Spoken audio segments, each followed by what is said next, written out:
comes to fashion again, to a young label founded just recently and has already 130,000 followers on Instagram, but that's nothing compared to the people I'm talking to. Wow, there's like millions and millions of Insta followers, like Insta fame at GreenTech Festival. Stefanie Giesinger and Marcus Butler, welcome. Thank you so much. By the way, we're in one household. This is why we can have no mask. And share one microphone. That's why you're sharing the microphone. Exactly, yes. Okay, but we have distance. We keep the distance, promised. Yeah. Cool. How are you? Very good. Thank you for the introduction. You're welcome. How are you? Yes, pretty good. Yeah, good, looking right? forward talking to you. Yeah. What were you looking forward coming to the GreenTech Festival? To be honest, it's just so cool to see all the innovations for a greener and better future. I've never walked around a festival and just felt like I have instantly a topic to speak about with people. It's never an awkward conversation. You're always like speaking about future, speaking about innovations, and it's just amazing. I love bonding with the people here. I think entrepreneurship in itself is always super inspiring, and hearing everyone's new business ideas and what they're here for, but knowing that everyone is here for a greater good of trying to get out of this climate crisis and save the planet, that in itself is just super inspiring. So, sustainability is a main topic here on the festival, probably also for you. What's like most important about it for you? About sustainability? Yeah. To be honest, to bring awareness to the topic, because I feel like we just started to speak about it in the media around last year, because we are in a climate crisis, but we now have to move quicker, and to save ourselves, to save the planet, we just have to act now. So education is everything right now. Yeah, I was just about to say education, like bringing people into this journey of why we can't wait. We don't have 5 years, we don't have 10 years. Now is the time to act, and we need to act now. So, how do you bring sustainability closer to your community? Step by step. You can't go from 0 to 100, because you can see the responses are good, but some people are still questioning it, you know? So I think the biggest thing for us was introducing our brand, because through that we are able to bring people on this whole journey that we've been on ourselves in the last year, and will continue to go on, bring people behind the scenes of why did we decide to get into this, how are we doing this, and why is it important. So I think, but like Steffi said, it's like you can't just jump into something 1,000 miles an hour, but it's like someone who wants to switch up their eating habits, right? Like, that someone wants to try eating healthier. Well, if you cut out everything bad in your diet, that's probably not going to be very fun. But if you take one thing and slowly okay, I'm going to change that, I'm going to change this, and work on it as more of a progression, you're going to have a greater impact, I think. As humans, we have routines, so I think you need to make little steps to adjust your life. So, little by little, we all go the same direction. So you made one step, you were founding a fashion label, NuIn. What's about that, and what's about the name? So new is Swedish and means now. Yeah. That just shows the importance that we have to change now. And in is obviously a play of in, like what is trending in fashion right now, but new in is also like, this is new in my wardrobe, you know? So it's a play on everything, but it basically just shows the importance of now. How do you make sure that sustainability is part of your process? It's in every decision that we think or make. Like, we don't do anything new within the company now without thinking, okay, what is the impact that is going to have from doing this? And when we first started the company, there was just 4 of us, and we were trying to do everything in the world. And of course, we're always going to make mistakes. That's natural when you're moving in this direction. But the important thing for us was always learning from if we did something wrong, and how can we do this better when we do it next time. So every decision we make, from when you look at when we started the brand to just now, 5 months later, and we're now standing in a place where we have 100% recycled denim that has been designed for circularity. This was not there 5 months ago, so we do move very quickly towards the goals that we want to achieve. And the cool thing is, the more successful we are, the more we can bring the expert into our company. So we now realize we're only 4 months old, but all the sustainability experts, they're very interested in us, and we introduced so many people who are really, they know what to do, how to become even more sustainable. And that is the coolest thing. We're growing, and the whole company is just having one vision, how to make fashion more sustainable. 4 or 5 months, that's not even half a year. You made your collection in the pandemic. Yeah. What about that? Yeah, that was really interesting. Yeah. Obviously, Interesting times. It was never planned. Like I think we started the NuIn journey around a year ago, just in terms of like, this is what we want to do. But yeah, obviously we came around to launching it, and hey ho, global pandemic, yay, everyone loves life. This was a real struggle for us in many ways, of course, as it is for everyone.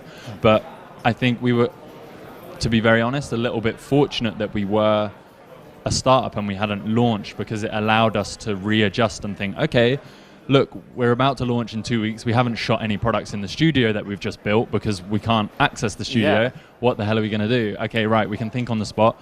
What if we can work with people throughout Europe? We can get them the product, and if people can shoot in their home in a safe environment, we can create content around that, put it on the website. So just to explain, we packed the boxes with the clothes, and then we sent it to models. We dialed in on the phone, and then we said how to pose, how to take pictures, and that's how we shot the first e-com pictures on our website. Same as our campaign. We were supposed to shoot our campaign in Portugal, right next to where our factory is.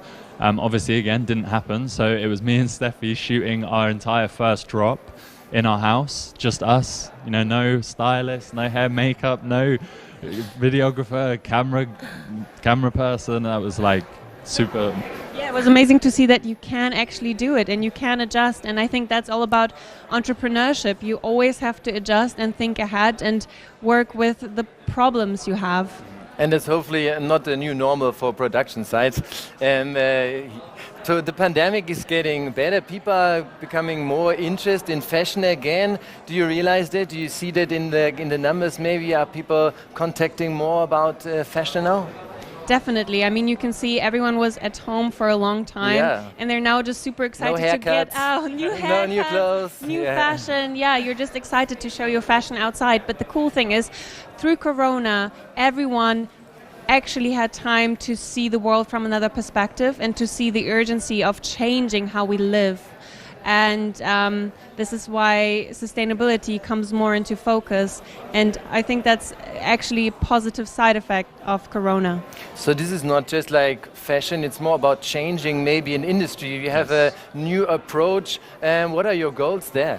So our big goal is a very ambitious one, but it is to shift the entire fashion industry towards sustainability quicker than they currently are. Of course, it's a big goal. We can't do it on our own, but that's why we want to help people. We want to inspire other people to hopefully do the same, because like we said, we're in a climate crisis, of course, and fashion has its own issues. And 1% of all textile production is only used with recycled materials. 1% right now. We have such an opportunity to shift that.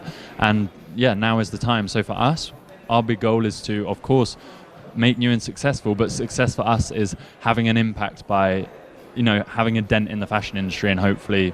Yeah, we want to be so successful that we can't be ignored. So we can be a Vorbild. God, what's the English word for that? Basically, role. Yeah, a role model to other brands that they can see. You can be fashionable, affordable, and sustainable, so why aren't you doing it? And that is basically our goal, to just be a good role model to the fashion industry and hopefully help move it quicker towards sustainability. So let's pop in what you brought here. Is there like any piece you really like most? What do you want to show? Yeah. To be honest, I feel like a TV presenter. Nice. To be honest, what we came here to mainly present is Steffi's also. Okay, cool. Yeah. He's wearing the black version.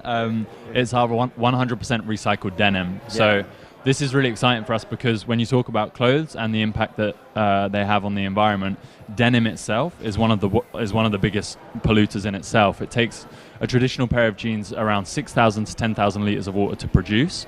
So where we've come in and we've gone, okay, we're going to use 100% recycled cotton, we pretty much move that water usage next to nothing. So this is really exciting for us, because we're not the first brand to do 100% recycled denim. There have been a few other brands that have done it, but we really believe that we are one of the first, if not the first, to do it at an affordable price point.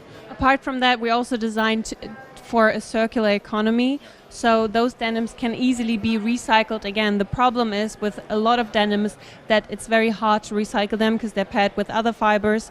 But yeah, we designed it that it's very easy to recycle again. The metal is very easy to melt, and basically our goal with that is that we want to have a circular economy, you know, because at the moment we have a linear economy where you buy a clothing, you use it, and then you throw it away. Yeah. And when we started NuIn, like we already moved into the recycled version of that. So we were like, okay, let's take materials out of the economy and put them into clothes. So we basically take waste, we give it another life before it ends up in the trash. So we go from a linear to maybe like 1 use, 2 use, 3 use. That's good. It has an impact for sure. But where we want to be is, like we've been speaking about, is move towards a circular economy where from the very first moment we go, right, we want to design a new pair of jeans. Okay, great. Well, how is this going to be recycled at the end of its life and then turned into a new pair of jeans? Because then that's true circularity there. If we're thinking from the get-go, how is this going to be designed in the how is this going to be recycled in the future? Then, yeah, then we're really happy, basically. What a great approach. Thanks for the talk. It was really nice talking to you. Thanks you so for the much. Inspiration. Good luck. Say hello to the other ones and enjoy GreenTech Festival. Danke, Christian. Thanks for being here. Thank you so Bitte sehr. Yeah. Bye bye. Have fun.